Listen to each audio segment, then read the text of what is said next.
when I ended up by myself a lot, because I had 6 brothers. My sister had a heart problem, so she never got out that much. And my baby sister was raised by a nurse because she was only 6 weeks old when my mother died. And I had all these brothers.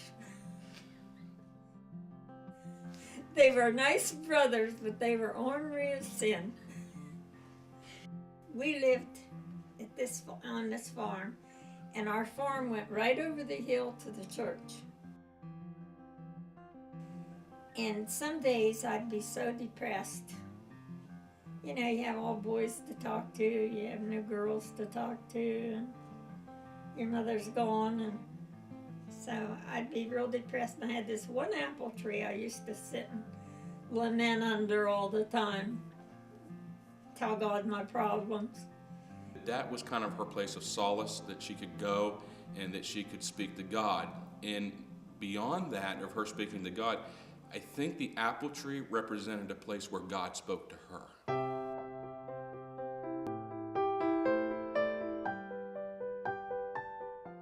Many times when there wasn't anybody I could talk to except God.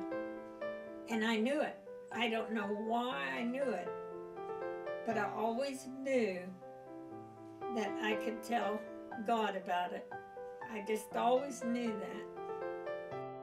that. Marty started with God when she was young, and her parents, I think, taught her as a young child, and I don't think she ever really went away. She might have tried to, but God kept pulling Marty back to him, and which she needed him.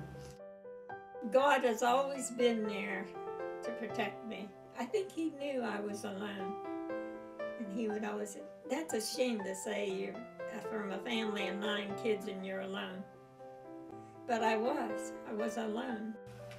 I think Marty has had an impact on most of the people that were members here all these years, just because, like I said, of her godly example, as she's like the Proverbs woman, wife and mother, and her whole life is centered around pleasing God and serving God.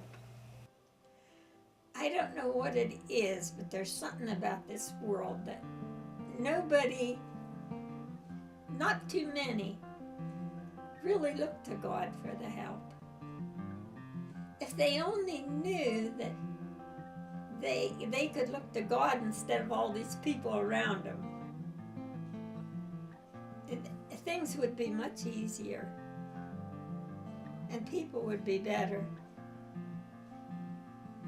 I mean, life can be really bad, but if you know that God sustains you, you're going to be okay.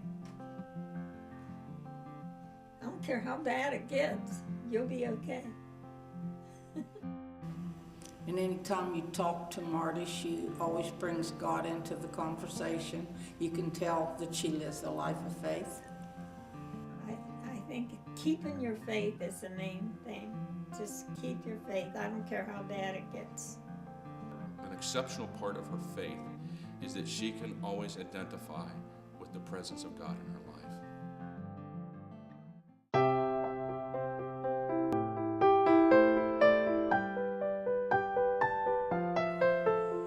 And you know what? When I ended up by myself a lot, I was never alone. God was always there.